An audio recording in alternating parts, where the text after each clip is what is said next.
Co-host ka na po, co-host.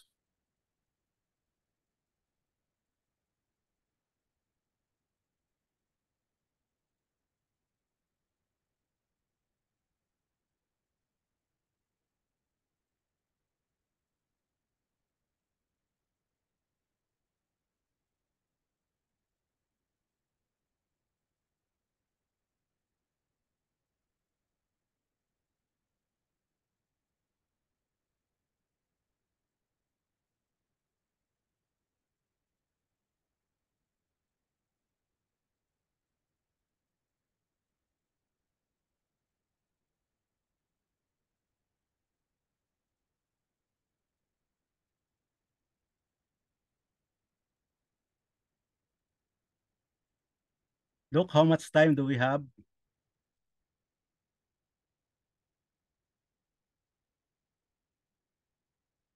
Or until what time po tayo, Doc, sa subject na to? You have all the time. Oh, Doc, that's wonderful. Thank you very much. All the time hanggang 3:30. Thank you so much, Doc. Thank you very much. Okay, good afternoon, fellow students of LCMBS. How are you? How is everyone? Mabuti po. Okay, Good afternoon, sir. Good hinihintay afternoon. natin yung PowerPoint na magpakita sa screen. Baka may sama ng loob kayo at pwede niyong ilabas para isama natin sa discussion natin.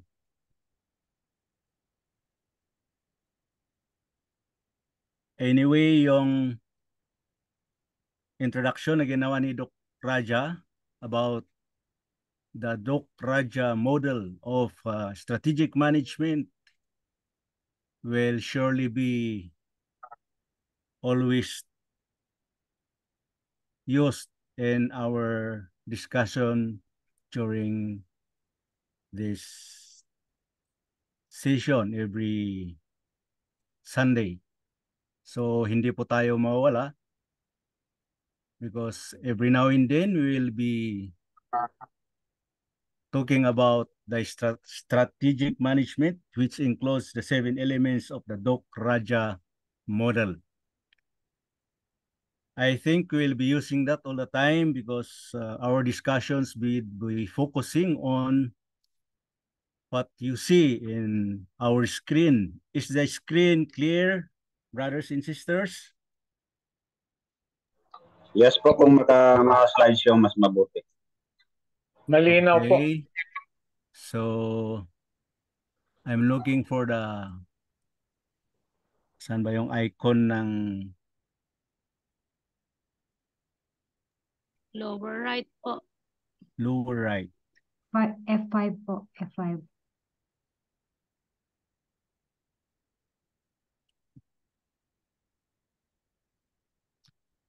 Okay po ba ang dating? Okay po. So Malinaw. for this afternoon, we would be dealing on our subject, which is coded CLM 200, otherwise known or titled as Strategic Church Leadership and Administration.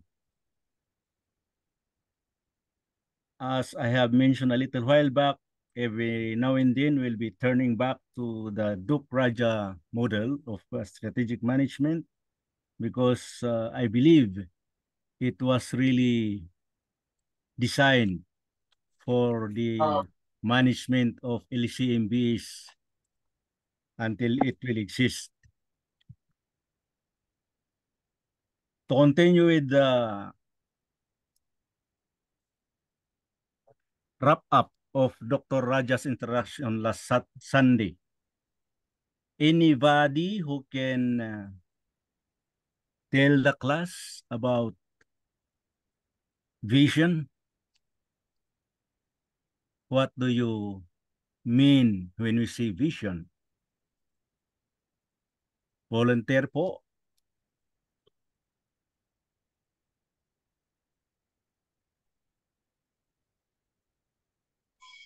Vision to see the output. Okay, very good. Thank you very much, sir. To see the output. Any other contribution?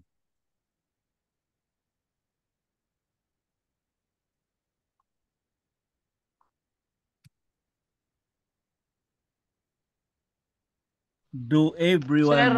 yung vision po is... Hello po. Go ahead po. Okay. Yung vision po is yung ito po yung nakikita natin in the near future na kung saan ay pinagpapahulugan natin na ito ay makakamit o nakamit na natin. Okay, thank you very much, sir. So if you recall the example of Dr. Raja, the last time that we meet, he told the story of Helen Keller, who said that he who has eye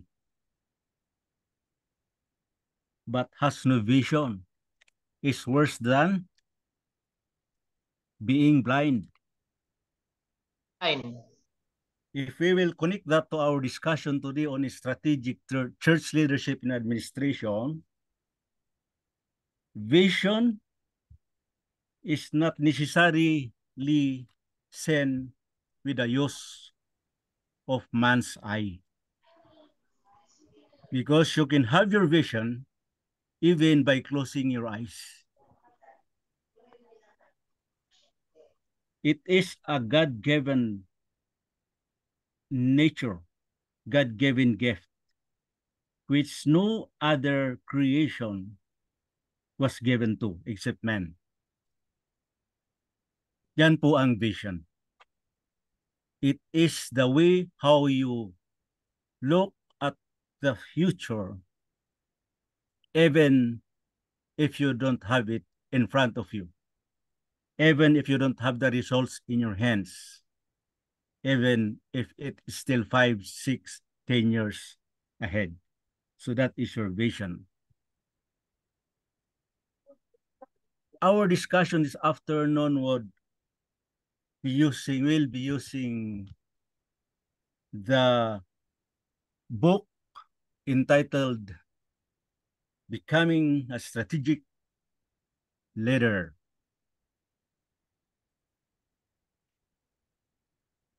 Becoming a Strategic Leader. With due respect to the authors of the book, let us have a disclaimer here by going into our overview. The textbook Becoming a Strategic Leader will help everyone who reads it or learns it to know about our respective role in our own organizations, be it be corporate, be it be industrial, or any kind of business, including the business of the church. So the book is a joint publication of the Josie Bass Business and Management Series and the Center of Creative Leadership. The main author is Richard Hughes. Anybody among us who is named Richard? Baka po may kapangalan si Sir Richard sa inyo. So Richard is a holder of a BS degree from the U.S. Air Force Academy. He holds a master's degree from the University of Texas. He also obtained his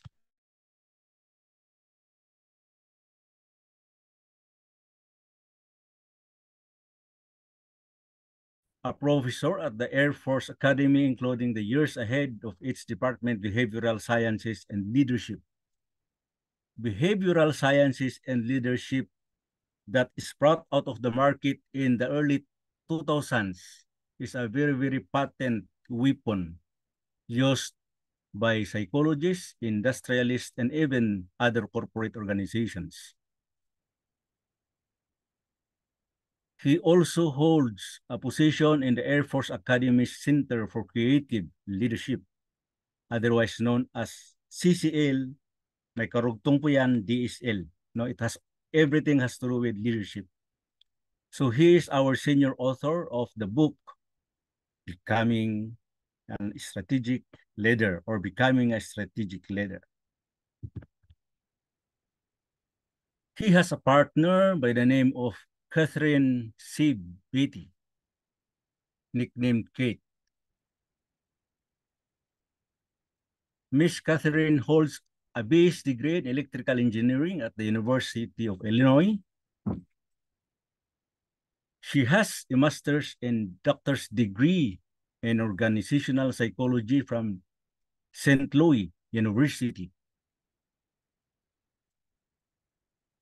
She is, from then until now, very active in directing training programs to create positive impacts on individuals, teams, and organizations. So she joined the Center of Creative Leadership in 1996. I understand that by now she has founded a personal company which she heads and still dealing with leadership training and management trainings. So she is our co-author, and we do that to give due respect to them as our disclaimer so that we'll be afraid of any issues on copyright. Becoming a strategic leader. Let's have some introductions. Our course objectives would be at the end of the course, we, the attendees shall be able to first define and understand strategic leadership, and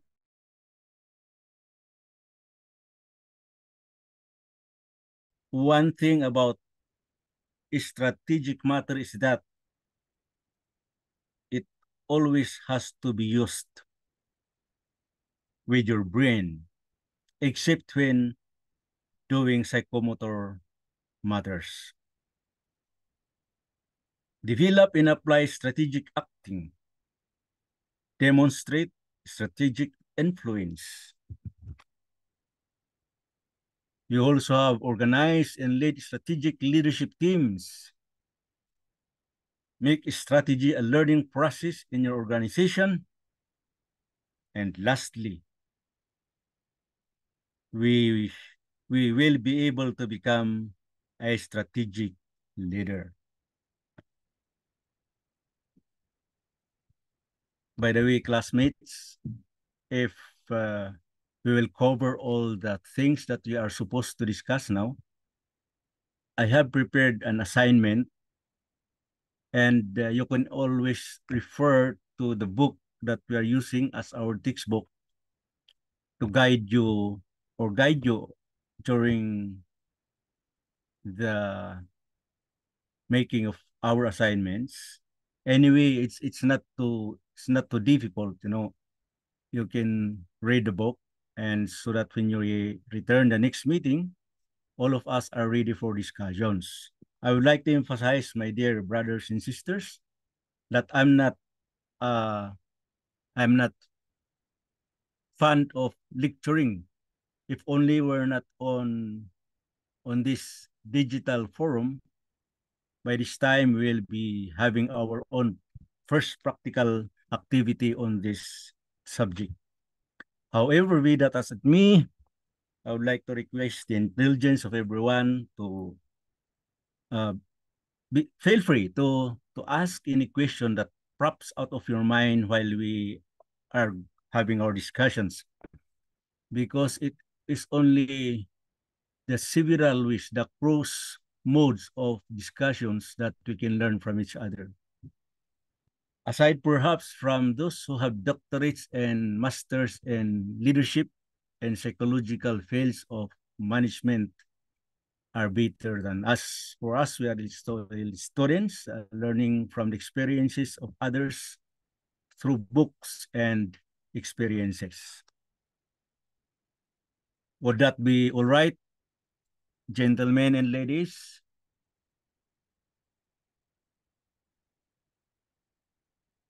Kung may naisip kayong tanungin habang nandun tayo sa topic na yun, ay you can raise your, or you can just interrupt. I'm not so strict about interruptions. I enjoy having a lively and active discussions. Leadership is a shared responsibility, much so is strategic leadership. We'll be concentrating on the roles in our organizations so that our organizations will have an enduring success. Incidentally, I think all of us, most if not all of us, are active leaders in the respective organizations, be it business, be it manufacturing, be it spiritual like our church.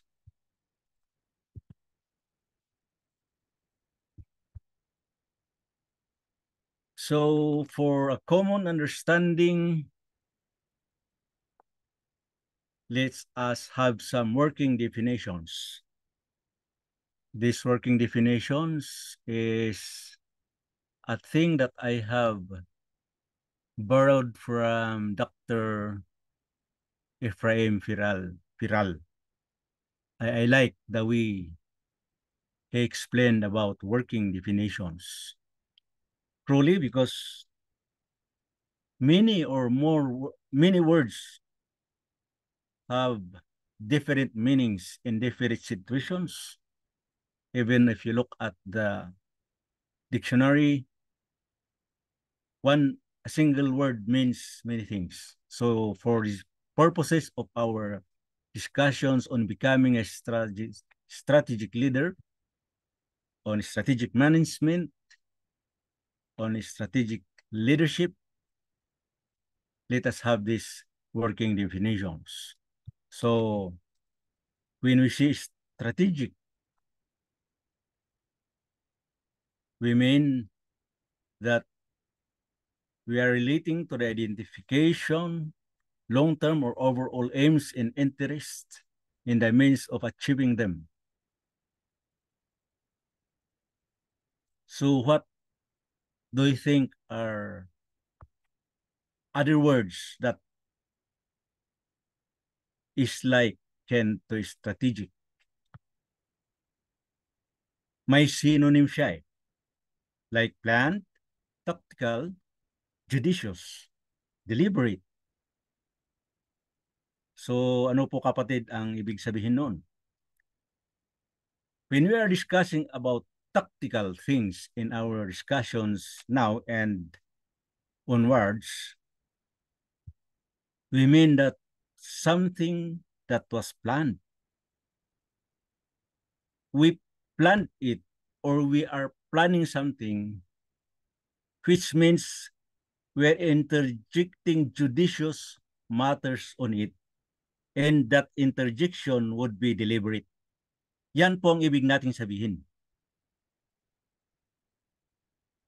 If an elder decides a particular program to present to the board for approval or for deliberation, she has the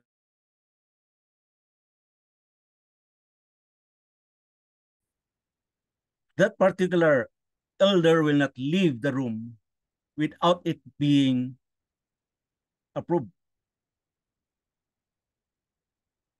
Just like any other corporate activity, if you're a member of the board, here comes your operational managers, they present to you a program, you would ask them, why? What's that for us? What would it mean to the end point of the organization? Meaning, ilang dolyaris ang papasok if we will accept or approve that particular proposal. So any person who has a strategic mind will make it a point that when he or she presents such a program, he or she will make sure that all his ballots are ready to answer whatever questions that will be shot to him by the board. So yan po ang parang sinasabi ng strategic. Bago ka pa sasalang sa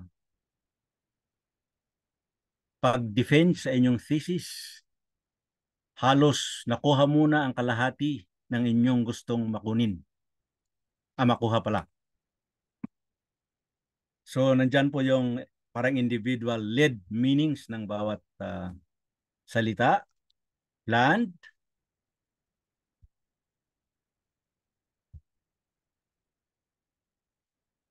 means that you already have decided, you have already arranged in advance. Tactical would mean relating to our constituting actions carefully planned to gain specified end. So judicious is having or showing done with good judgment or sense. This particular synonym is very, very applicable to us in the church. It has to be judicious. Everything that we would like to present to the board, we would like to suggest, should have been decided with judgment or sense. Meaning, naibase po yan sa ating Biblia, sa ating church manual, sa ating elders manual, mga ganyan. May dahilan, meron siyang basihan so that it can be judicious, it is with judgment and with sense. So deliberate again is the intention. You know it for a fact, no? May keyword si Doc Raja kanina eh. It has something with intentionally. Intentionally doon sa strategies, implementation, evaluation, and recommendation parts of the Doc Raja model of strategic management. May intention tayo. May tinitignan tayo na katapusan na magiging siya. Yun po ang ibig sabihin ng deliberate, and that is strategic. Questions so far, ladies and gentlemen?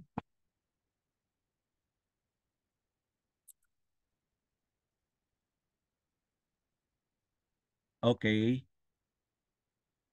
Hope everybody's still alive. Alam niyo po yung oras natin, ito yung most holy hour when yours truly was conducting several management series in Bulacan way back in the early 2000s. Pagka oras ng alas 11, iniiwasan ko magkaroon ng ganitong lecture hanggang alas 3 ng hapon. Pagka mainit ang panahon, lahat ng nakikinig natutulog. So hopefully, since I cannot see everyone here, hopefully you may sleep physically, but perhaps your mind is working. Anyway, this is alive na alive visioning. po. Ma'am? Alive and kicking pa po. Wow, ma'am. Thank you very much. Thank you. You know what's the most difficult thing for somebody speaking without nobody listening? It's like a session in the Senate or in the presiding officer asks a question at the podium and then goes down to the audience and answer his own question. So that's a very difficult situation when nobody is sharing what you are talking about. So thank you very much, friends, for still being there. So let me continue. Nakikipaglaban po kami. Yeah, ma'am. Thank you very much for that. Really po. Bro, mandito pa kami. Mahirap sa mga oras na to talagang mapilitan kang Laila Tube. No? But anyway, hope we can hang on and If you think like to contribute some sharing, some contribution, some questions, you feel free to ask kasi hindi ho naman kailangan tayo master dito. We can share with everybody's ideas. And we have Doc Raja there behind, ready to answer anything that crops up that we cannot answer. That is his strategic position in the organization. Okay, we will discuss our first assignment. Dumating na lang si ano?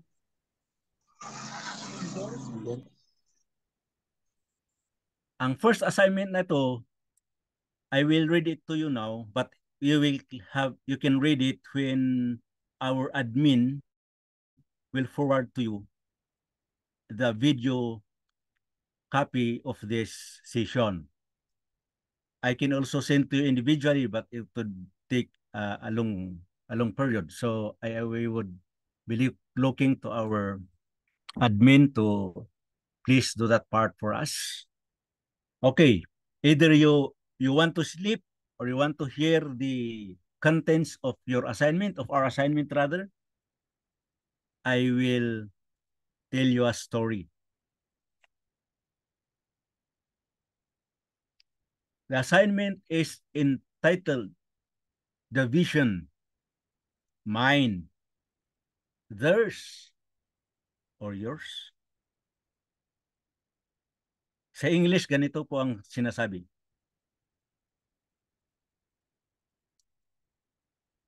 You are standing on the seashore, trying to see how far your eyes can reach on the sea.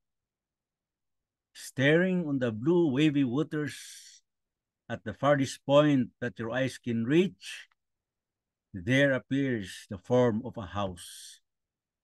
House? You move away your gaze from that object. You look down on your feet to shake away the figure you just saw. But something was urging you to look back.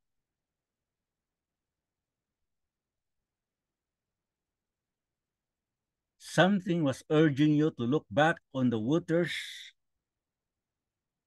and the object you saw earlier is still there. Only this time, it is bigger, that you can see it resembles the form of a church building familiar to you. Small, shaggy, dancing on the waves of the sea waters, it needs some amount of repairs in its various parts. Is this the church I used to attend on Sabbath days? You suddenly keep asking yourself, is this the church I used to attend on Sabbath days? With above in mind, read the 5 elements of strategic leadership. It is below the next slide, there. As a learning process. After reading, choose and analyze which 1, 2, or 3, or all of the elements that is applicable to your present church situation. Yung pong kung saan po kayo nag-attend ng Sabbath School, na kung saan po yung membership nyo ay nandun, no? Make a simple application of the elements and suggest or make your first move as the look up pan strategic leader of your church. Parang ikaw ang tinitingala, kayo po ang tinitignan. Okay? Kayo pong tinitignan. So, yun po ang situation there. And make the first move. So, ang gagawin yung discussion on written form is, kung may 50 to 60 words, is okay po yun. Parang 2 paragraphs lang naman. Kung gusto nyong dagdagan hanggang 100, that would be very, very, very good. And we still accept that. Kung okay sa inyo po, mga classmates, ay sasubmit nyo po sa inyong abang lingkod. Nandyan po yung email address natin. or pwede nyo i-chat sa Messenger. You can do it in Ilocano, Tagalog, English. Huwag po lang po Bisaya dahil nahihirapan po ako mag-intindi ng Bisaya, mga kapatid. Okay, so here are the 5 elements of strategic leadership. When you make a vision and analyze your vision,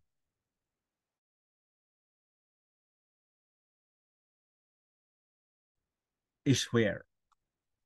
So you assess where you are. Tignan natin, ano po ba nandyan sa ating church na dapat matanggal. We are not talking of members. We are talking of matters, subjects that needs to be improved. So that's assessing.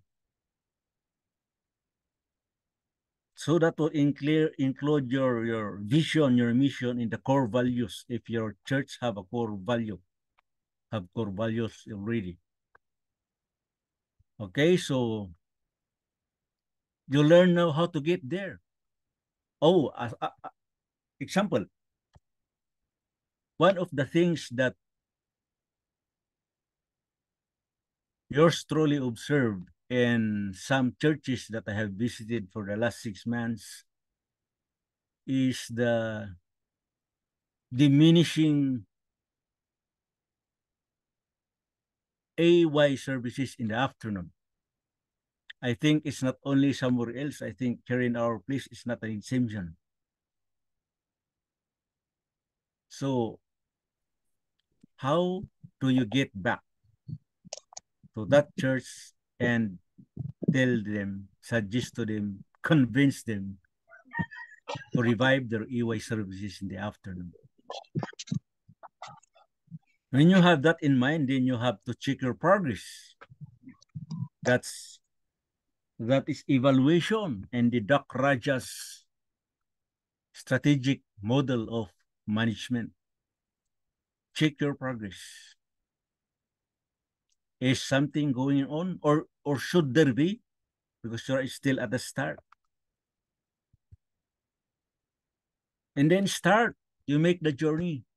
What is the first step that you will take in order that that particular observation you want to be corrected, you want to be strengthened, you want to be reinforced,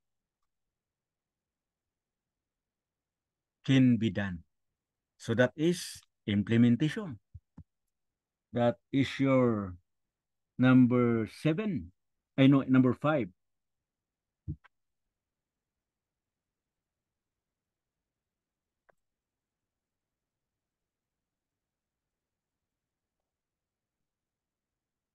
And then you have another checking of the progress. This is the end checking.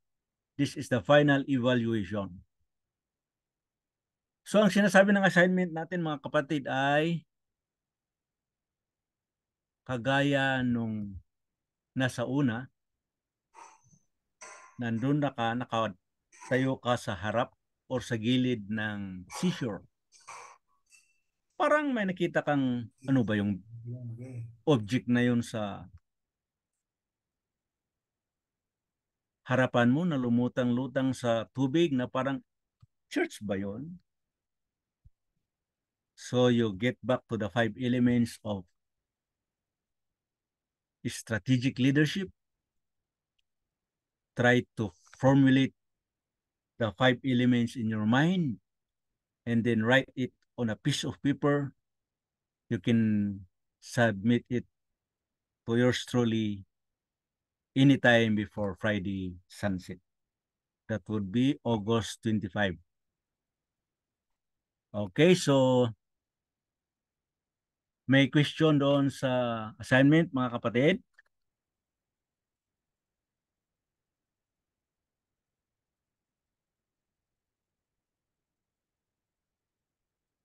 Hello po. Yes, ma'am. Yes po. Yung assignment po namin ay doon sa pinakauna po ba ninyong in-slide before po itong slideshow na ito?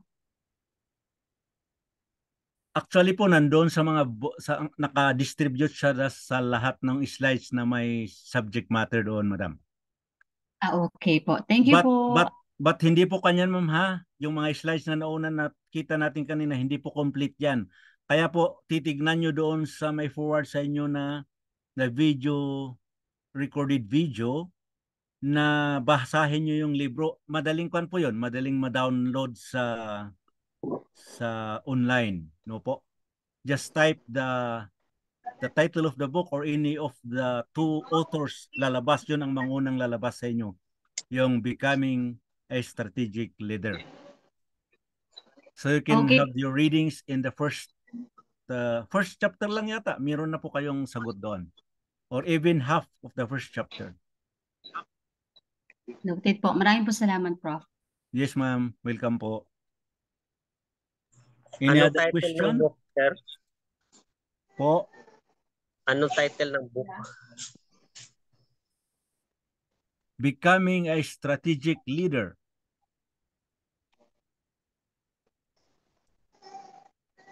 Is anyone po By kaya na Hughes pwede and mag-post Beatty. sa ating group? Ganun. Kahit na yung apelyido lang i-type nyo doon sa Google. Yun ang unang magpapakita po. Hindi mo muna madali kasi magamit. Meron pa po? Nga po yung author. Okay, balikan natin yung author, ha. Let's go back You can po. para i-kanyo na lang po. Yan ang lead author natin, si Richard L. Hughes. Kindly shut screen. Kung kwan kayo,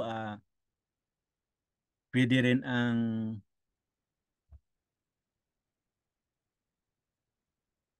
auto screening sa laptop. Okay. So, kung hindi nyo maalala lahat, basta i-type nyo yung Richard L. Hughes or kahit ng apelyido lang po, Hughes. Magpakita ang 1,000 Hughes doon. Hanapin nyo ang Richard L. No? That's the first book that will appear once you type the name of the main author. Or either Madam Catherine Beatty. Parehas din po yan. I-type nyo lang yung apelyido nila or the whole name. Magpapakita na yung Becoming a Strategic Leader. Very explanatory po yan. So, madali tayong mag-discuss sa succeeding meetings. And we can have a shorter lecture part. And the rest would be interaction among us. And it will be very interesting dahil po palagi natin ibabalik sa church management. And it will be very, very helpful to each and every one of us. We have pastors around here. We have many doctors of many fields. So we can enjoy the discussions, I believe. Meron pa po? Yes, thanks po. Sir?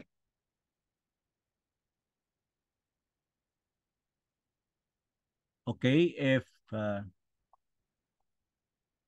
I will stop my sharing so that there might be some who would like to ask question. I can say them their hands raised, and it's already 3:07. So I think we have few minutes more before the next subject.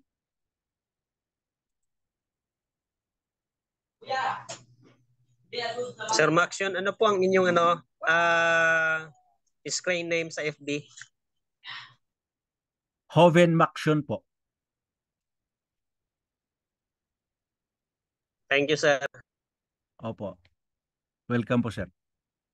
Any other?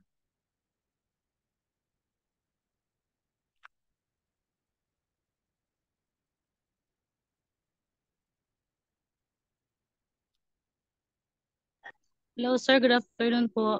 Good afternoon, ma'am. Sir, napakaganda po nito kasi this is very timely sa ating panahon ngayon. Yes, ma'am. I thought so. Number one problem ng ating church,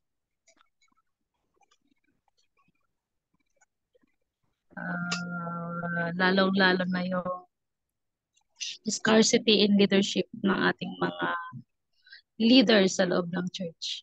Kaya Oo. nawawala na rin yung ating mga attendees. At ito yung number one problem namin dito sa aming church. As of this time, that is why po ay siguro ito yung sagot ng Panginoon kung bakit napunta ako dito sa Praise the ano. Lord, ma'am. Praise the Lord. At dahil nakapag-brought out po ako nito sa church, na-voice out ko na rin po ito. Medyo nawindang sila, naging dahilan para mag-set ng meeting. At nakapag-formulate kami kahapon lang na siguro kailangan na namin ng tulong side na layman para po matugunan yung problema ng nawawala nating mga youth at the same time yung ating mga parents nawawala din sa loob ng simbahan. Opo, ma'am. Ganun po talaga. Kagaya po na nasabi ko, hindi po kayo nag-iisa. Parang universal yata yung issue na yon.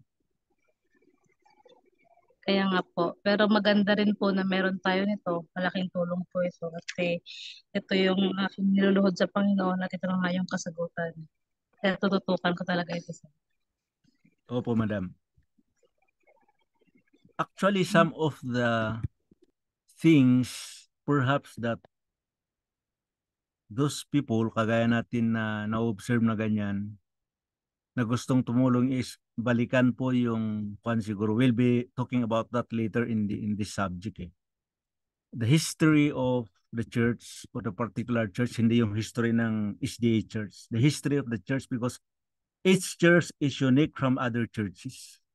Specifically, if you try to go deeper and look at each member of leadership for the last 3 to 5 years, hindi po naman natin sinasabi na nag-fail,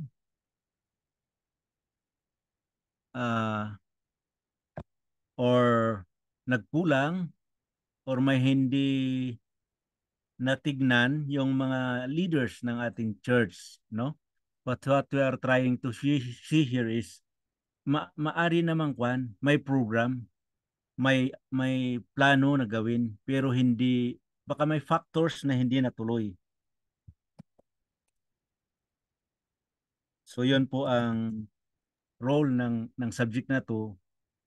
And as we interact with each other in this class, ang paniniwala ko po ay marami tayong maaral sa isa't isa, applicable sa iba na pwede sa iba, or maaring mag-devise ang iba ng bago din na hindi rin kasi ganun ho nagiging futile yung effort kung we do not base our programs on things that is connected to each individual church. Yun po ang kaya tama po kayo doon, madam. Maganda nga po, sir. Yes, sir. Isa sa naging experience ko, natutunan ko po sa Amazing Facts na isang epektibong paraan para maging aktibo yung ating mga kapatid. Yung visitation, mahalaga po yon. Sa mga elders ay dapat binibisita yung kanyang mga miyembro. Sa ngayon kasi, umaasa na lang ang ating umaasa na lang tayo. Parang ito nga yung sinasabi na ang Diablo ay walang segundong sinasayang para hadlangan yung pagiging aktibo ng isang mananampalataya. Kasi umaasa na lang, karamihan, umaasa na lang doon sa social media. Kung meron siyang gustong sabihin, i-post na lang doon sa GC. Ganun na lang yung nangyayari sa atin. Hindi natin nararamdaman, hindi natin na-obserbahan yun hindi natin nakikita yung ganun yung kalagayan ng isang kapatid. Kung ito man ay kailangan ng advice spiritual, ito man ay may kakulungan sa pinansyal. Parang dito sa amin, pagka may sakit, yun na lang yung pag naipost doon sa GC na ipag-pray natin si kapatid kasi may sakit. Parang doon lang nagko-concern. Dati kasi yun yung aming na, naging experience na sa mahabang panahon. Kami po ay every Sabbath morning ay nagsisirenade po kami. Yung 3 beses po kasi nadalawin mo yung kapatid na hindi dumadalo, ay mahihiya na yon pang-apat. Kaya kinailangan na dumalo. Paraan na yon na tapos tuloy-tuloy lang yung pagdalaw. Pagkasapon, kausapin yung mga women's na dalawin, yung mga asawa din. Ganon yung ginagawa namin ay mahabang panahon din na naging aktibo yung aming church dito sa Payatas A. Pero nung yung social media nga ay pumasok na, parang nakakatamad na ng magdalaw, pero yun na talaga ang yun ang pinaka the best na experience ko na maging aktibo rin yung ating mga kapatid, kasi sa 3 beses mong dalawin ay mahihiya na yan na dalawin mo ulit, kaya atin na yan, yun na yung simulaan na magiging aktibo sila. Salamat. Thank you kapatid na John sa inyong contribution. That's a fact, no? Yun yung mga bagay na hindi may pagkaila sa atin lahat po. The old practice. Ito siguro ang isa sa old practice na hindi talaga nothing can take its place. Tama po yun. I am fully convinced doon sa stand nyo na yung physical visitation, not video visitation or yung gamit ng kwan. Okay naman yun to have some contacts, but kung gusto mo talagang bring back somebody to the church, you have to show yourself physically. That is a proven, I think one of the proven Correct po yan. na gagawin natin. Thank you for that. Thank you very much. May mga chat si Madam Sharon. Baka gusto mong ma'am, i-vocal na lang po.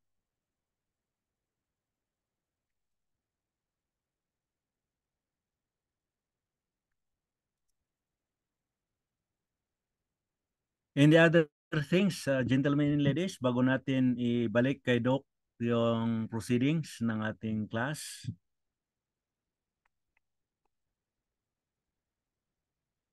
Okay. Excuse po. Yes, ma'am. Tanong ko lang po, medyo curious lang po ako dito kay Richard Hedges po. Adventist po ba siya? O yung kanya po bang book ay base din po ba sa ating standard Seventh-day Adventist po? Sino po, madam? Yung author po ng book ng Becoming Strategic Leadership. No, ma'am, no. But the book is highly recommended by our school through the Kraja. And anyway, kung naman siya, neutral siya, whether SDA or other faith.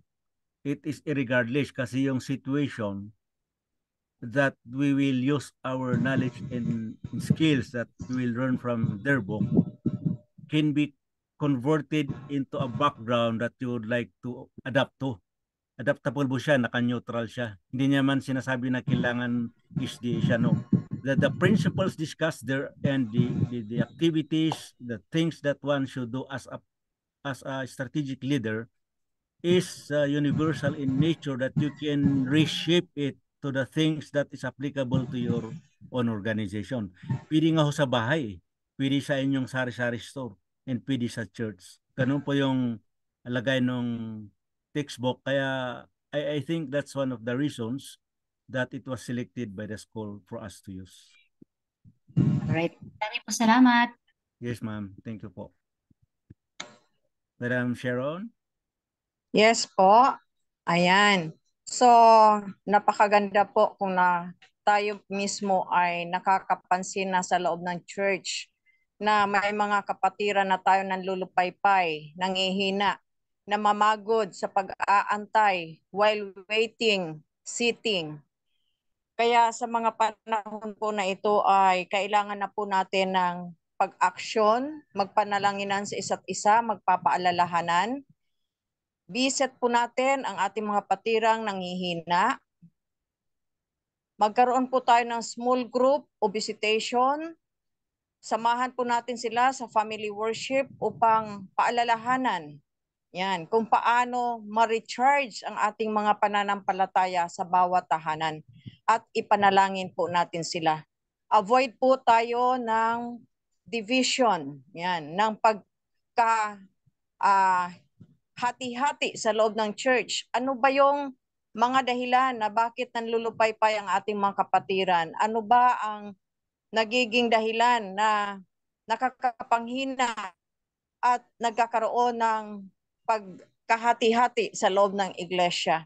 So pag na-assist po natin yan, siguro ito na yung panahon na i-revive po natin ang bawat isa. Alisin ang mga bagay na nakakasira at magkaisa sa pagpapalakasan, sa pagpapanalanginan upang kaharapin po natin na sama-sama tayong maging masigasig sa pagsalubong sa ating Panginoon. While waiting, may ginagawa po tayo.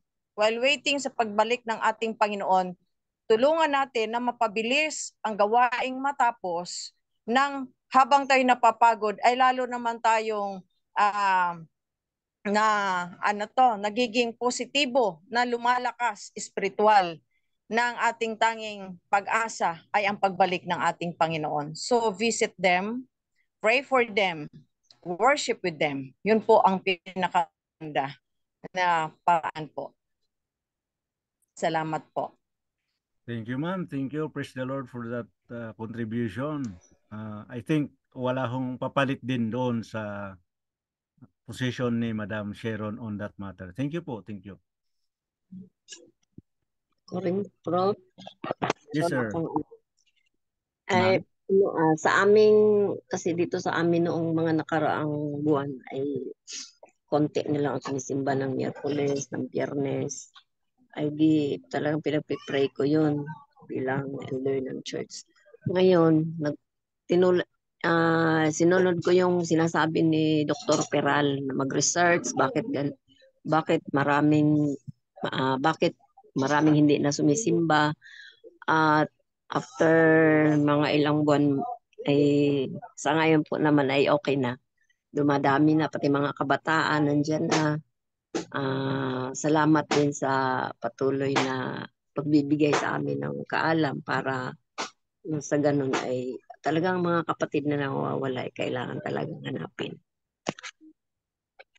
Opo, ma'am. Opo. Thank you very much. Any more po, mga classmates? Hello po ulit, sir. Yes, ma'am. Dito po kasi sa amin, napansin ko po kasi for how many months na ganoon din sa kaya na Ma'am Delia na Wednesday, mabibilang na lang kami, let's say, hindi pa mabilang sa dalawang kamay ko yung dati. Pagka Friday, yung nag-attend po ng Wednesday, yun pa rin po ang mag-attend ng Friday. Siguro mga 5 na lang. Pagdating ng Saturday, late na darating hanggang Divine, medyo madami na. Pagdating ng AY, wala na po talagang AY. Wala nang gumawa ng program, wala na rin nag-attend, hindi na rin makita, wala na rin inisyatibo si elder o kung sino pa man po. Kaya nung napansin ko po yun, ako rin nakiramdam muna ng konti hanggang sa pinapakaramdaman ko po yung aming mga elders, yung iba pa naming mga leaders sa loob ng church. Wala po silang action. Kaya ako po yung nag-pray sa Panginoon at pagkatapos po nun, medyo binulabog ko po sila sa GC. Ano na ang nangyayari sa atin? Bakit wala nang nag-attend? Ano ba ang gusto natin malapit na bumalik ang Panginoon? Ganito lang ba tayo? Abay, aapat lang kami itong pupunta ng langit. Pagdating po ng wala pong nag-react sa GC, sin lang nila ang aking ang aking chat. Pagdating po ng isang Sabado, that was devotional sa bahay, July 31 ba yun? Basta last day ng July. May nabasa akong devotional. Sabi ko, Panginoon, ito yung kailangang marinig ng buong simbahan. Kaya nung isang araw ng Sabat, walang nagawang program. Ganun na po kalala. Wala pong nagawang program that Sabat. So, bali ang nangyari po ay puro hugutan ng participants. Sabi ko sa isip-isip ko, Panginoon, pag ito ay inyong kalooban na ako'y magsasalita sa divine, ay tatanggapin ko po talaga. At ipaparating ko ang inyong mensahe. At di nga po nagkamali, yung aming elder, tinanong ko, Elder, sino po bang ating speaker ngayon sa divine? Sabi niya, wala. Pwede bang ikaw na lang? E di ako po'y natuwa. At nung pag-akyat ko po ng pulpito, ay pinarating ko po sa kanila ang mensahe ng Panginoon. At challenge ko po sila kasi sabi ko sa kanila, hindi po pwede na isa lang ako na magkaroon ng concern sa loob ng simbahan natin. Kailangan po nating magtulungan, kailangan po nating magkaisa. Dahil hindi po pwedeng manalangin lang po tayo ng manalangin nang wala po tayong ginagawa. Kailangan magkasama po ang dalawang to. Kaya po pagkatapos po noon, parang pakiramdam ko po parang wala pa rin nangyayari. Parang feeling ko po wala pong aksyon. Ngunit ng pagkasunod po ng Sabado, ay nagsalita na po si Treasurer. Ayun. Pagkasunod ulit ng Sabado, nagsalita na rin po si Elder. Kaya po, praise God, kahapon, nagkaroon na po kami ng iwan. At sana po, ito'y magtuloy-tuloy na dahil kailangan po natin talaga na tulungan ng bawat isa. At yun nga po, nung nag-meeting, at nagkaroon na rin po ng church board meeting dahil ilang buwan na rin po kami hindi nagkakaroon ng meeting sa church. At yun, at ako po ay nagpapasalamat sa Panginoon dahil Kanya pong binuksan ang puso at isipan ng aming mga leaders. At sana po ito po yung magtuloy-tuloy at kailangan po namin ng panalangin ng bawat isa. Praise the Lord, sister. Praise the Lord. Very good. Ikaw talaga Amen. ang sinugo ng Diyos para sa bagay na yan. Kaya ikaw ang nakadiscovery na ganun pala. So, yeah, somebody has to do something.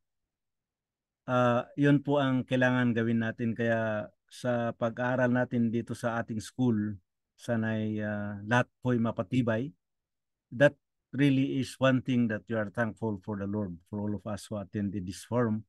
Kasi po nakikita natin kung paano may gagawin tayo. At yun po sana ang purpose ng mga subjects na pinag-aaralan natin, na kung may konti tayong nalalaman ay madagdagan at makaaral pa tayo ng mga gawain na makakadagdag doon sa dati nating alam. So salamat po, ma'am. Unica John is raising her hand. Yes po. Yun sa akin naman po alam niyo po mga kapatid, simula po dun kanina sa chaplaincy, pangalawa po kay Ma'am Carmelita at ito po si Prof. Joben. Parang nagko-connecta po yung itong leadership na ito kasi ang pinaka-importante po para sa akin as a leader is yung personality ko. Yung karakter ko bilang isang leader. Though minsan kasi may mga leader na magaling magaling mag-lead. However, sometimes kasi ay namamanipula lang po nila yung yung kanilang nasasakupan. Ibig lamang po sabihin, sumusunod, nagiging matagumpay ang lahat dahil sa kapangyarihan, dahil sa yung katayuan ng tao, yung personality ng tao, minsan ganun po nangyayari. Pero alam niyo po mga kapatid, Prof, sa palagay ko po, napakagaling na isang leader yung mayroong talagang mabuting kalooban. Yung personal, what I mean is yung karakter niya talaga. Alam niyo po ba, there's siguro hindi na lang po ako magpapangalan or whatever. May mga lingkod po tayo ng Panginoon na leader na hindi na talaga sinusunod dahil po sa kanilang ugali. Opo. At makikita po naman natin na mayroon din namang leader. Example lamang po ay dalawa po ang leader, bibigyan ko lang po kayo ng parang imagine niyo na lang po mga kapatid. May isang leader dito at may isang leader dito sa kanan at kaliwa. Ngayon yung sabi natin yung kaliwa ay ay nag-utos o nagsabi na dapat gawin, hindi ginawa ng mga nasasakupan. However, in the other hand, yung sa kanan naman po ay nag-utos at nagpagawa rin, parehas lang ng kanilang pinag-uutos, pero sinunod ng mga sinasasakupan. So doon po minsan magkakaroon tayo ng realization na bakit niya sinunod to? Parehas lang naman yung utos nila. Bakit niya sinunod to? Parehas lang naman yung ano nila, yung sinasabi nila. Doon po natin makikita yung talagang maayos na leader. Pagka marunong talagang makisama, marunong makisimpatya, marunong alamin yung mararamdaman ng kanyang nasasakupan. At marunong, mga kapatid, talaga na talikuran kung sino siya dati. Yun lamang po, yun lamang po. Kasi yung kay Sister Alpha naman po, no, minsan din problem din po natin na pagka konti na lang po talaga yung tao. Hindi po nawawala sa atin na yung meron tayong mga sinasabi na yan kasi mga yan, ganyan, ganyan. Though tayo yung naiwan sa church, hayaan mo sila, ganyan, ganyan. Minsan ganun po tayo, no, kapatid, ano? Tayo din mismo minsan kasi ang may problema. Hindi natin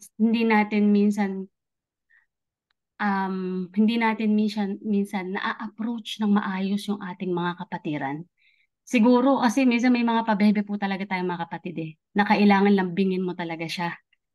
Yung hindi ka magsasawa na kahit na paulit-ulit na ganun ginagawa niya, paulit-ulit mo pinupuntahan sa iglesia, kailangan pa rin talaga susuyuin mo sila. Yun lamang po yun sa akin, mga kapatid. Yun lang po yung observation ko siguro. Marami pong salamat from chaplaincy, dun kay Ma'am Carmelita, saka ito po kay Prof. Joven, na pagtatagpi-tagpi ko po na napakaganda po yung flow nitong ating class. Marami pong salamat. Purihin ng Panginoon, sister. Thank you very much for the contribution. Yun po talaga, oftentimes character speaks louder than words. Totoo po yun. Meron pang tayong mga kapatid, mga kasamang mga classmate na nagre-raise ng kamay. Let's have Sister Kimberly Virgo. Meron ba tayong ganoon na classmate na pansin ko nagtaas ng kamay? Kimberly Virgo. Kidiler po, sir, yata ito. Okay. Si Sir Kidiler Bail. Thank you po, sir. Actually, yung ating leadership strategic ay napakahusay po talaga niyan. Minsan, ang nagiging problema sa leadership, yung pagpili pa lang, doon na nagkaroon ng problema kasi hindi na nakuha yung sinasabi ni Pablo sa Timoteo. So, hindi na nakita, ang nakita yung yung pakinabang sa leader. Lalo kung may pera ang ganito. So minsan yun na lang tinitignan. Pag si ganito mawala, hindi na mag-stand ang church.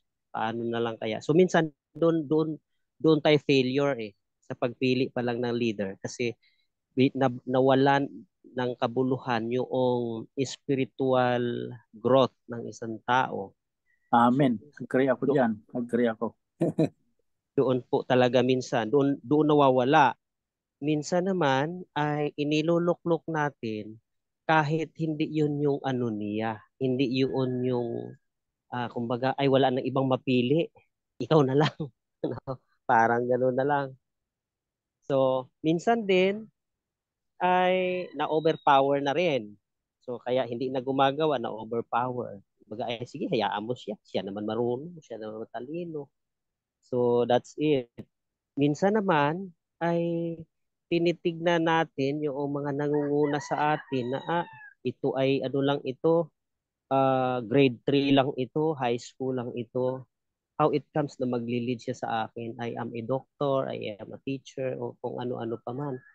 So, lumalabas yung ganon. Kaya nga po ako, meron dito po sa Mindoro sa ngayon, meron po kaming laging mayroong tinatawag na leadership seminar, leadership strategic planning, yung mga ganon. At isa po tayo sa naging speaker doon. What is the mayroon akong pitfalls of the leadership pitfalls, no, ano yung kinasasadlakan ng mga nangunguna. So minsan doon natin nakikita na kung tayo na lang lagi yung nai-elect, parang nagkakaroon tayo ng idea na hindi tumatakbo maganda ang church pag wala ako. So doon papasok yung pride baga, no, lalo na maraming tagahanga, taga-suporta. So hindi napapansin ano ba yung ano bang layunin talaga ng Panginoon. So dito po sa ating school ay napakahusay po nito kasi missionary approach. No, napakaganda at isa pa ang ating mga subjects dito ay nakikita talaga, may apply talaga sa our situation sa ating panahon ngayon. Lalo na kung mai-add pa yung Acts dito, yung Acts module.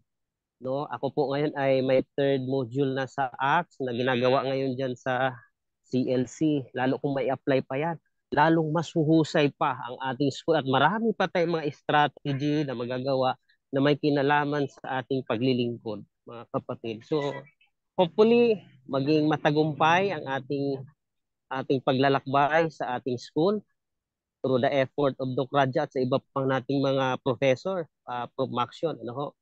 So thank you po sa panahong ito na siguro sa lahat ng kayo lang nag-o-open ng ganitong no, may sharing time na mahabang panahon. Thank you, Doc. Okay po, thank you very much, Sir Kidler Bail, for the contributions. Totoo po yun eh. Talagang yung mga ministries natin na nakikita natin effective if you know how to use them ay talagang makakatulong sa ating iglesia. So hopefully each of us are learning from these things and we try also to look back in our respective churches. Thank you very much po, sir. Thank you. Si Elder Honor Sagmayon nagtataas ng kamay. Sir, ang napapansin ko ngayon dito ay nakakonsentrate na po tayo dito sa ating church leadership. So, para bagang tinitignan na natin, sarili natin, yung paano natin palalaguin ang ating mga local churches. Pero meron ako ditong libro na sinasabi dito, The Secret Battle of Ideas About God. At ang sinasabi dito ay may mga sistema ngayon ng mga kapatiran, yung sinasabi nilang secularist at saka postmodernism. Kung yung sinasabi ni Sister Yonica kanina na bakit yung sa kaliwa ay hindi pinakinggan at yung kanan ay pinakinggan. Kung titignan natin yung mga leaders natin, actually, halos kagaya ko. Sabihin na natin, 10 years na akong elder. Noong bago pa lang ako, pinapakinggan pa naman ako. Pero ngayon, yung mga church goers ngayon, lalong-lalo na pagkatapos ng pandemic, parehas din pa naman ako. Parehas naman ako na nung una pa. At saka kung tutuusin, meron pa akong napag-aralan na naidagdag kumbaga tungkol sa aking leadership supposed to be. Pero bakit hindi na sila tumutupad eh. Hindi na sila tumatalima. Kasi naging postmodern na yung sistema ng pananaw nila sa pagpunta ng church. Kagaya ng sinabi niya na bakit wala ng AY pag midweek. Dito sa amin nga wala ng midweek, wala ng vesper.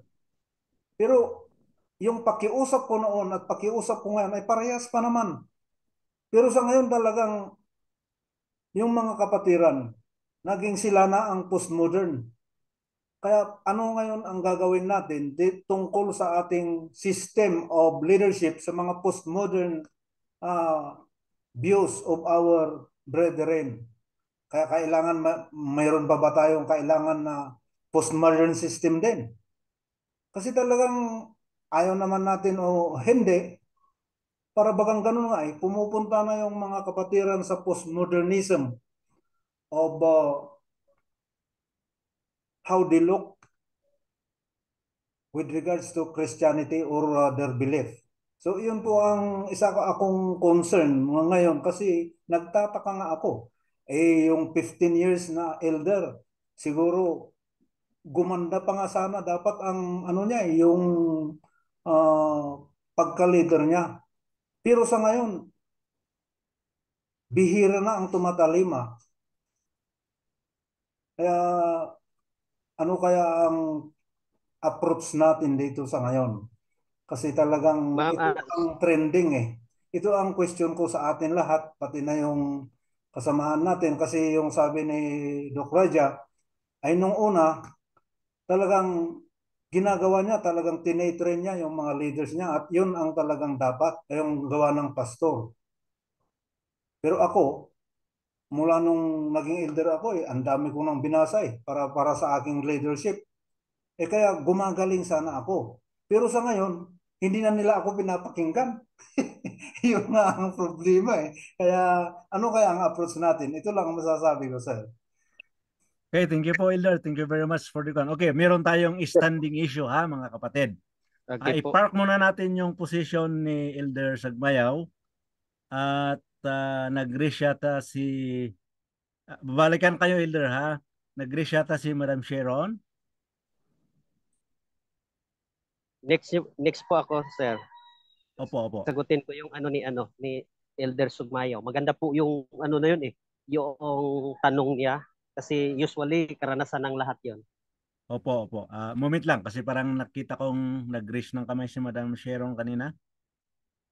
Okay.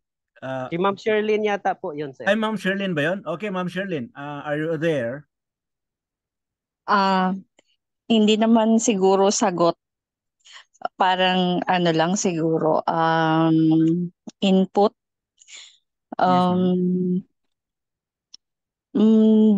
Sa ano, siguro parang yung pagiging leader ay parang maihahalin tulad rin natin sa parenthood, sa parenting style natin. Usually kasi kung papairalin natin yung old style ng parenting na kasi yung mga parents natin noon, 'di ba, tingnan lang tayo, sunod na tayo kagad. Tapos very strict yung mga old Adventist na parang yung pag Sabado hindi ka pwedeng parang bawal kayong magsaya pag Sabado kasi holy dapat. So, ganun kasi yung mga sinaunang Adventist. Hindi naman natin sila masisi kasi ganun din yung na ano nila, na naging light. Bilang naging nanay ng kabataan na ngayon, na ilang panahon na din na naging ng bata, tapos ng kabataan. Parang nakita ko po kasi na pag tayo, harsh, I mean very strict tayo sa mga kabataan ngayon, lalo na mga millennials. Hindi nila tayo parang hindi ganun ka-effective na pasunurin natin sila kasi parang sa kanila hindi na yun yung trend. Kumbaga yung panahon nila Ellen G. White, 'di ba noon, hindi pwedeng magluto, hindi pwedeng maligo kasi nga iba yung practice nila noon. So yung parang ang tayo sa language nila. Hindi ko naman sa itinataas yung style ng parenting ko, pero yung akin pong parang nakita kong effective kasi nakipag-friends ako sa mga friends ng anak ko, and I can proudly say na dito po sa district namin mas organized po pag mga youth ang nag-handle ng fellowship, pag sila ang nag-handle ng program, kaysa sa mga women's ministry, sorry, I mean pag mga adult, kasi parang puro leaders lahat, yung parang lahat kailangan matupad itong gusto ko, masabi maano itong gusto ko. Nakita ko, uma-attend kasi ako ng youth fellowship uma-attend ako ng mga district-wide, area-wide. Nakikita ko very organized sila kasi wala sa kanilang sapawan. Nawi-witness ko rin kung paano sila mag-meeting. Kasi puro online lang noon, 'di ba, during pandemic. Ang anak ko po kasi ay naging president ng district, naging president din ng area. So nakikita ko, naririnig ko kung paano sila mag-meeting. Wala po yung kagaya sa mga board meeting natin na hindi pa tapos magsalita yung isa, meron ng idea itong isa, tapos yung ganun po sa kanila po flowing, yung smooth ang flow, kaya po yung mga programa nila mas organized. Siguro po parang yung language, let's jibe with their language. Hindi naman sa makiki-modern tayo, hindi naman sa tayo yung mag-a-adjust. Kumbaga empathy po. Let's put ourselves into their shoes siguro. Yun lang po. Okay, thank you, Madam Sherlyn. Very good contribution. I hope Elder Sonor had heard that. Hindi po naman siguro completely na yon, part of it, but it's a very good position to give attention to ano po. Before we, I don't know if we have more time, but can we have Brother Kediller for a while?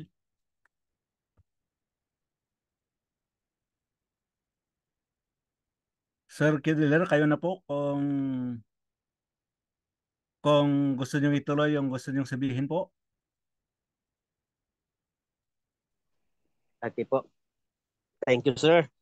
Actually, yung sa kay Sir Sumagno ba yun? Itutuloy ko po yung kay Ma'am Sherlyn, which is yun din po naman talaga yung gusto kong i-points na papasukin natin yung mundo nila, kasi kung hindi natin mapasok yung mundo nila, hindi natin sila maiintindihan at hindi natin alam kung paano sumayaw with them. So sa dito po ngayon sa Sablayan, meron po kaming ginagawang values formation upliftment sa ating mga municipal employee.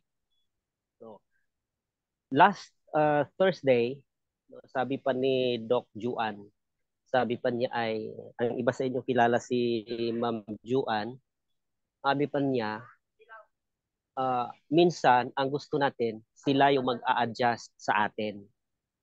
Kasi tayo, more on lang tayo magsalita at gusto natin yung ating sasabihin, susundin nila, whether you like it or not, you have to follow me, I am the leader, yung parang ganun parang magulang lang yun o hanggat nandito ka sa aking tahanan, akong tatay mo, kilalanin mo ako, which is very, very right on our time, 1980s, 70s, 90s pababa, very right. Pero pagdating natin ng year 2000, dito po ay hindi na siya applicable. So paano natin sila mapasok?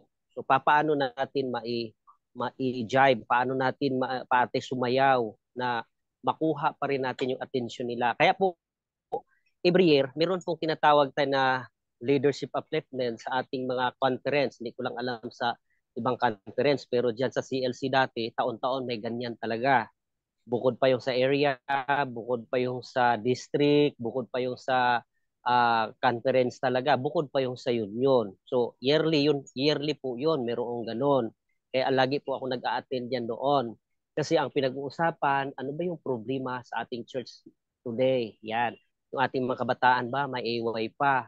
Yung ating bang mga young professionals, yung ating mga yung ating Sabbath school superintendent, paano nag-flow ang program, may mga ganon. Ang ating usually ngayon sa karamihan nga sa mga church na napuntahan ko, parang ang pinakabanal na oras ay yung divine service. Parang doon na sila, divine service, kailangan mahabol natin yung message na ganito. So paano ba natin sila kasi maganda yung nag-aaral tayo, personally sa akin, maganda yung may personal study ka.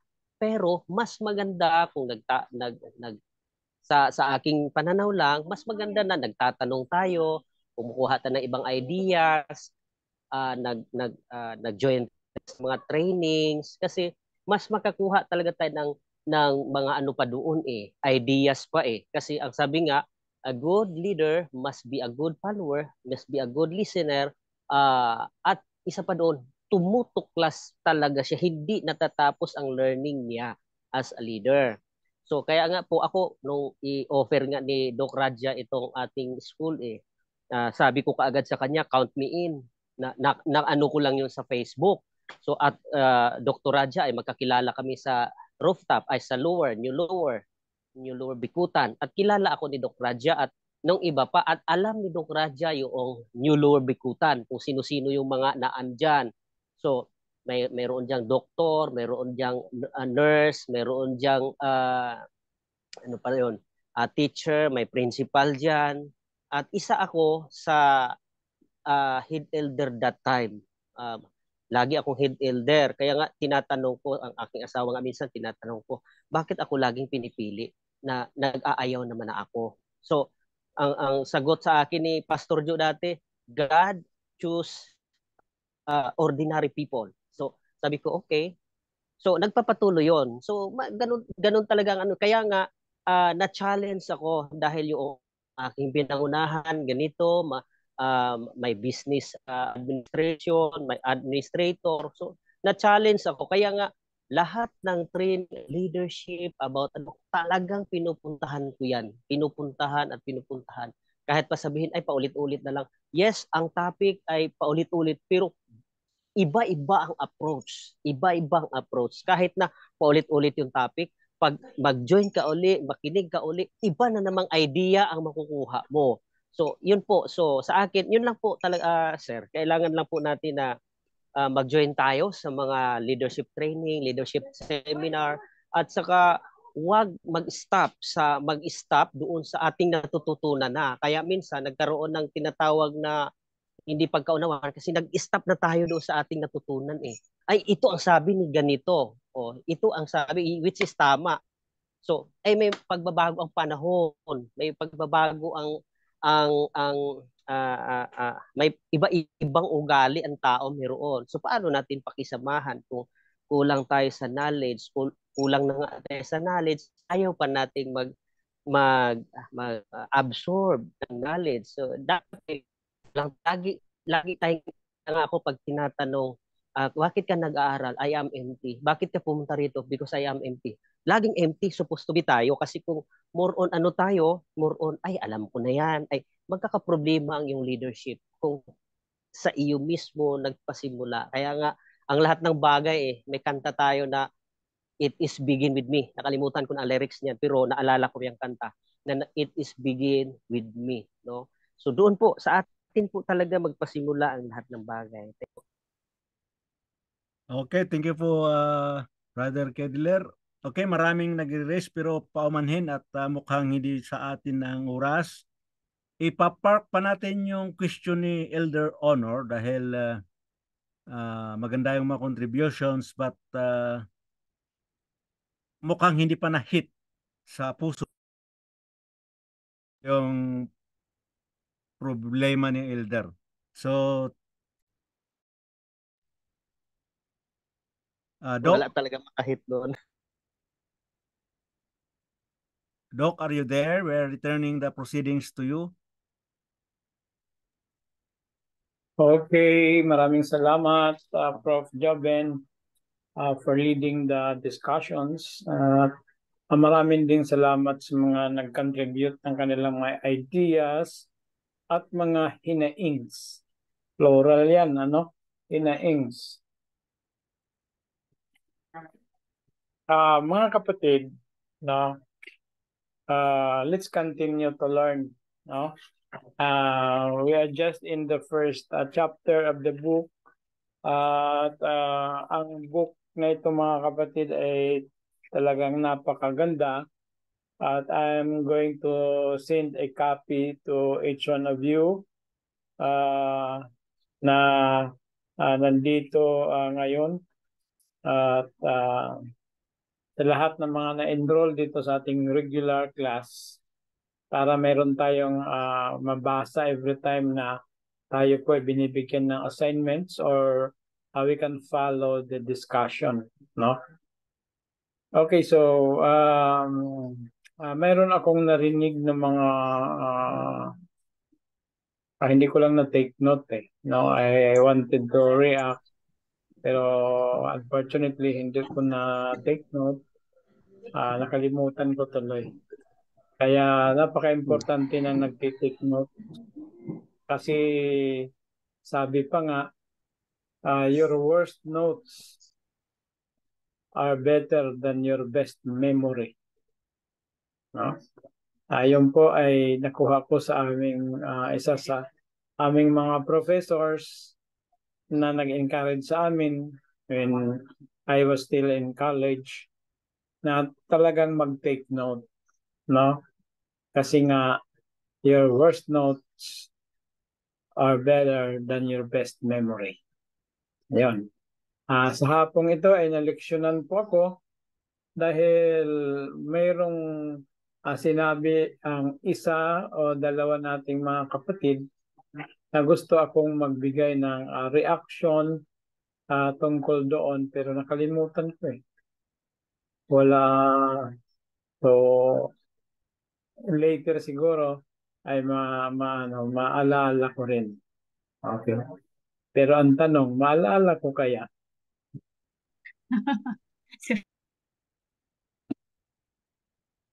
May kaibahan mga kapatid ang tinatawag directing and leading. No? Directing and leading. Yung directing mga kapatid, saan nyo usually na nakikita yan? Yung directing.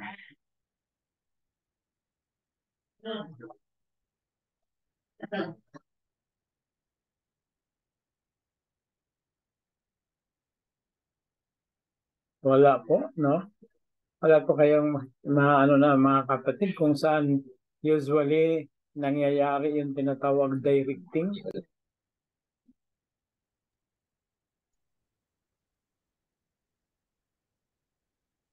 Permission to sa mga sasakyan po, Doc. Ay. Okay. Okay, so diyan po muna tayo magpasamula sa isang driver, no? Okay, ang driver pag nagda-drive siya, alam niya kung saan niya idadaan ang sasakyan. Alam niya kung liliko ba sa kaliwa o liliko sa kanan. No? Some leaders are like drivers, no? Yung nakasakay sa bus, walang choice. Bakit? Hindi naman sila pwedeng magsabi na hindi po sa kaliwa po, yung iba sa kanan. No? So, ang may talaga doon, decision ay yung driver. Kaya pag sinabi ng driver na dito tayo, okay, meron ding makabago ngayon na interactive driving. Alam niyo yung interactive driving mga kapatid?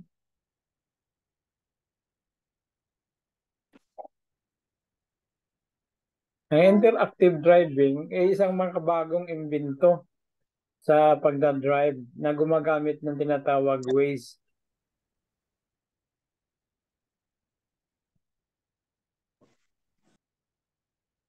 Sino po yung driver dito na gumagamit ng Waze? Ako po, Doc. Okay.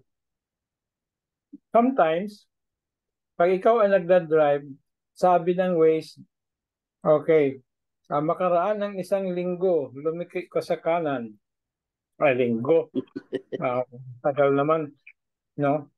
Makaraan ang isang 100 meters, no? Makaraan ang 100 meters ay liliko ka sa kaliwa. Walang magagawa to. Yun naman po ay interactive driving, no? So ang decision making nandyan pa rin sa driver.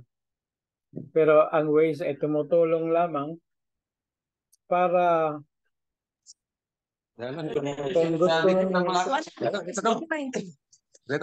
kasi ang Waze ay nandoon siya sa itaas eh. Nakakakita siya kung saan ay may nagtatrabaho at saan yung traffic. Yun naman ang importante sa driving eh. Lalo na sa city driving. Na maidaan ka sa mga areas na hindi ma-traffic at madali kang maka-reach doon sa yung patutunguhan. Usually, alam mo yung patutunguhan. Pero hindi mo alam kung anong nangyayari sa daan. Usually, sometimes pala, hindi mo alam kung anong patutunguhan mo. Kung anong tutunguhan. Kaya kailangan mo si Waze upang maturuan ka kung paano ka makarating doon. Kaya sabi ko, let's continue learning. Kasi po, ang ating pag-aaral ay parang waste na rin yun. Ang sinasabi ni kapatid na, sino ba yung kanina? Na ang dami niya na nabasa ng mga libro, parang hindi siya tuloy nagiging epektibo sa kadami-dami ng kanyang nababasa. Si Elder Honor po yun. 7 years na siya sa eldership. No? Kumbaga siguro pa kung sa Ilonggo pa, base ko natak-an na ang imo mga membro sa imo. Sa Bisaya, base gipulan na ang mga membro. Gipulan nagsigig sunod-sunod. So, ang dami lang mga pwedeng masite natin na mga pangagpas kung sa Bisaya pa. Pero ang totoo niyan mga kapatid, ating mga pangagpas, kahit yung personal na pangagpas ni kapatid na Honor, ay hindi pa rin yan masasabi natin na accurate. Nobody is accurate until you do the research. No? Kaya nga dito sa atin, sa mga nagtitesis, ay napaka-importante po ng research. At ako'y natutuwa na ang iba ang research nila ay bakit ba ang attendance sa hapon ay mas konti kaysa attendance sa umaga. Ang iba naman ay bakit ba ang nagsisimba ay hindi masyadong dumadalo sa punong ng Sabbath School. Palapit na sa divine worship sila nakakarating. Mayroon naman gustong mag-research na ano po ang mga contributing factors sa kasigasigan sa panilbihan sa Panginoon. Okay. So, actually maraming mga challenges mga kapatid. At research po will help you find the answers. Then sa research, you make your conclusions and you make your recommendations. Yun po ang purpose ng research. Kaya dito sa atin, we encourage yung mga nagmamasteral na magkaroon talaga ng thesis. Okay, hindi lang tayo mag-opt ng non-thesis kasi meron din naman tayong masters na non-thesis. Kaso lang, hindi tayo makapag-proceed sa doctorate. Kasi in order to proceed to the doctorate level, kailangan mo na mag-master na may thesis. No? So let's continue to learn. Tuloy-tuloy lang. Okay. Then, apart ng ating learning mga kapatid is little by little na application of learning. Bakit importante yung application of learning? Kasi kung hanggang learning tayo, magkakamatay na po yung mga isda. Nabasa niyo na ba yung kwento niyan, mga kapatid? Na magkamatay na ang mga isda? Meron akong kaibigan, grabe, sobrang busy sa kanyang leadership sa mga church activities. Dahil siya ay presidente naman sa isang organisasyon, ang ginagawa niya dito, attend ng meeting dito, attend ng meeting doon. Sabi ko, parang ano ka rin, ano? Parang district leader din, no? Seminar dito, seminar doon. Sabi ko sa kanya, huwag ka nang mag-attend ng mga meeting. Patay na yung mga isda. Sabi niya, ano yun? Patay na yung mga isda. Sabi niya, ano yun? Sabi ko, kwentuhan kita. Okay, mayroong isang tao. Nag-isip-isip siya habang nakaupo sa isang puno ng kahoy. Tapos, dahil nakatingin siya sa dagat, naisip niya, ang ganda talaga siguro mag-isda, mangisda. Parang sa kanyang kaiisip na maganda yung pangisda, tumaas yung kanyang conviction. Parang ang intensity ng kanyang desire ay talagang nag-increase. Kaya tinawagan niya yung kaibigan niya. Sabi niya, friend, alam mo ba, I have been fully convinced that fishing is good. Sabi naman ng kanyang kaibigan, oo nga, maganda nga yun. Tapos yung kaibigan naman niyang tinawagan niya, tumawag din sa isang kaibigan. Kaya alam mo, sabi ni kaibigan na, maganda daw ang mangisda. Ako naman kumbinsido. Ikaw kaibigan, ay kumbinsido ka ba na maganda ang pangingisda? Sabi, oo naman, ang ganda ng pangisda. Sabi niya, mag-meeting tayo. Nag-meeting sila sa isang restaurant. Nakahigop pa sila ng masarap na sinigang na luto ni Doc Radja. So, ito na po yung revise na lang ito, mga kapatid. No?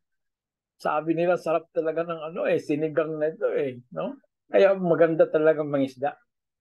Sabi ng isa, anong gagawin natin? Magtayo tayo ng school. Anong school? School of fishing. Siya, oo nga, para mas marami ang ating maturuan na napakaganda pong mangisda. Kaya nagtayo sila ng School of Fishing. At ngayon, maraming nag-enroll sa fishing.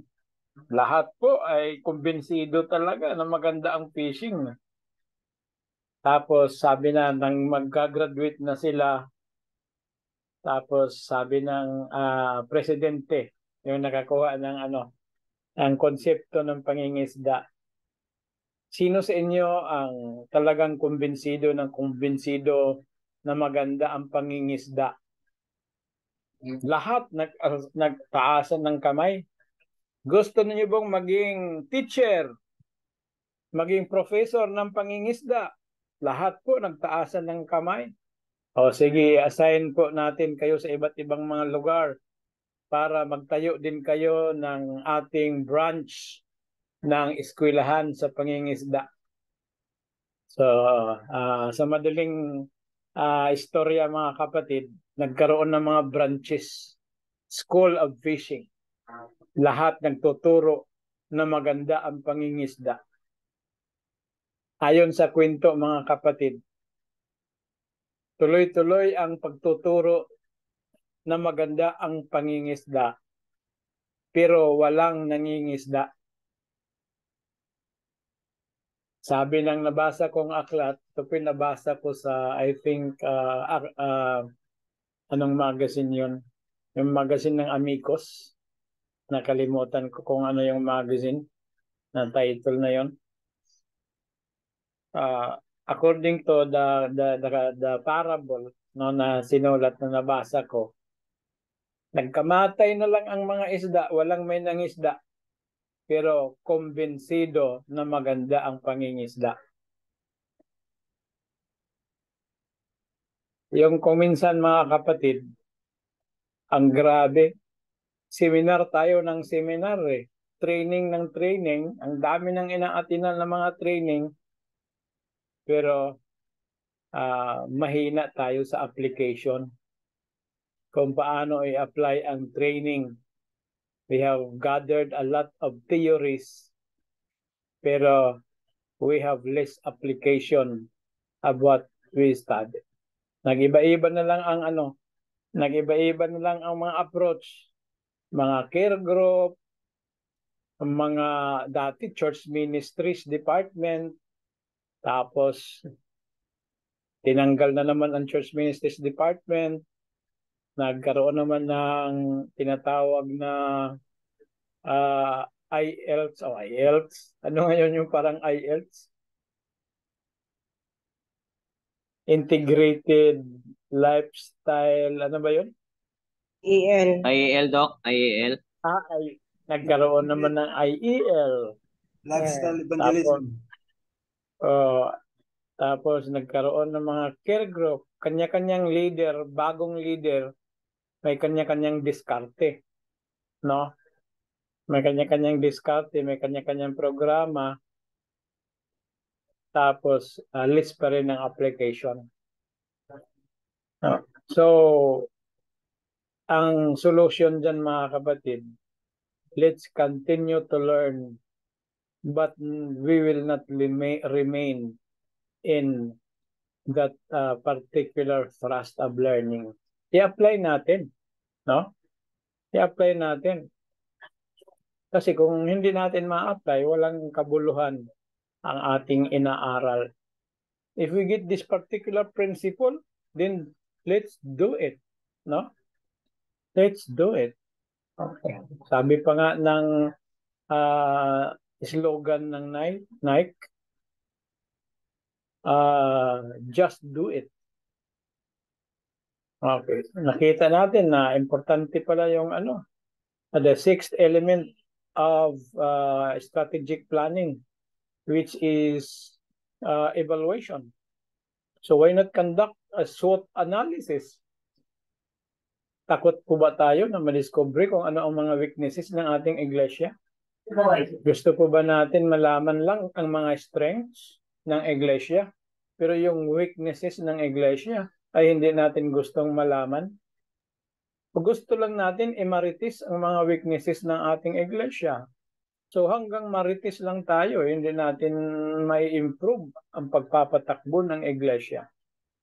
So if we do the SWOT analysis, the strengths, weaknesses, opportunities, and threats na components ng sixth element of the strategic planning, ay napakaganda po mga kapatid kung magagawa natin. Problema dyan, kung makukumbinsi din natin ang board na mag-SWOT analysis, kasi ang gusto lang nila hindi siguro SWOT, baka ang gusto nila ay SWAC. So, yan po, no? Pero kung tayo naman po ay leader, let's try it, no? I-establish niyo yung strengths. Ano bang strengths? Pag sinabing strengths, what is this person good at? Ano bang abilidad ng tao ito? No? Ito ay magaling magsalita. So, kumbaga sa let's monetize on that particular talent. Magaling pa lang siya magsalita. Bakit i-assign natin siya doon sa pagkakanta? Yung isa naman ay magaling kumanta, bakit i-assign natin siya sa pagba-Bible study? Kung mapapansin niyo yung ating vision sa mission mga kapatid, nakalagay dyan sa ating na we should do gift-based ministries. Yun ba ang target ng ating lens doon sa ating ating mission, no? Gift-based ministries. Kaya ginagawa natin yung ating mga kapatid, yung ating ginawa natin yung ating curriculum to equip the priesthood of all believers. No? Na-equip po yung priesthood. Okay, natin. Kasi tayo po ay mga priests eh. No? We are a living generation of priests. Okay. So, gift-based talaga, no? Balik tayo doon sa ating directing, no? Okay, pinaunahan natin sa driving. Pero ang word na directing, mga kapatid, ay nandoon sa tinatawag na choir. Sa choir po natin yan, mga kapatid, that the choir has a director. So, pag sinabi ba ng director na ikaw ay bass, susundin ba? Hindi.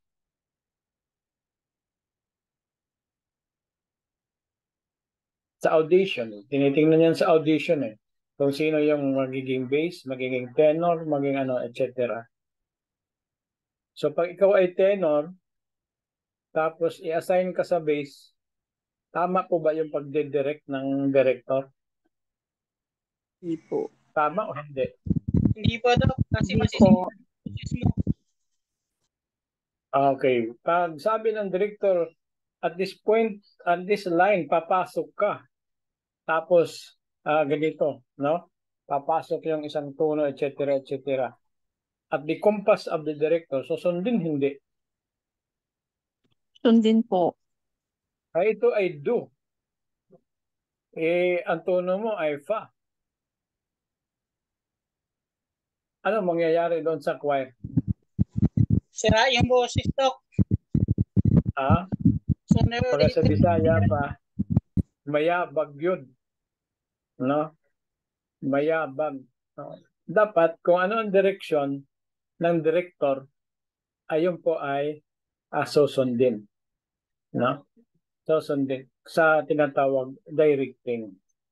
Now, ang problema ganito, mga kapatid. Maganda po yung pagdedirect, no? Either sa orchestra or sa choir.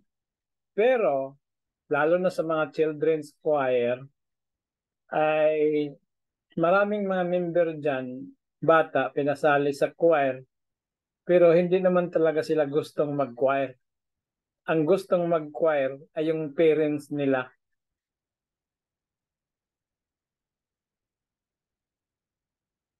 So, pinipilit silang mag-join sa choir.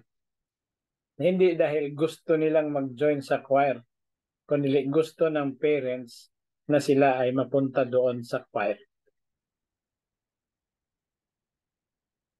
Anyway, sa ating iglesia, mga kapatid, ay mas maganda sa ating pagdidirect ay nandoon yung ating mga volunteers.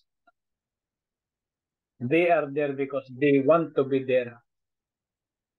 But we must consider also that leadership is not about directing, because directing only follows after influencing. If you are just a director, malamang na mahina ang participation. But if you are a leader of influence, ang participation, mga kapatid, ay malakas, mabilis, no? So although hindi naman natin na perfect ang ating pagiging influential, so pero at least mayroong result, no? So yan po, mga kapatid, ang mga lessons. So, isa lang yung binigyan ko ng DN doon sa why not try to do SWOT analysis? SWOT analysis. Kasi ang SWOT analysis ay makakatulong if we apply it. Then, if we can do the SWOT analysis, we can recommend another strategy, and it will be discussed by the board, and then the board will consider it and will bring it into another challenge of implementation. So, ang strategy kasi umiikot from specific strategies. Ang tawag doon is intentional creation. Tapos ang pares niya is intentional fulfillment. So, yun lang po at let's have a break for a few minutes. Then we will go to our next subject.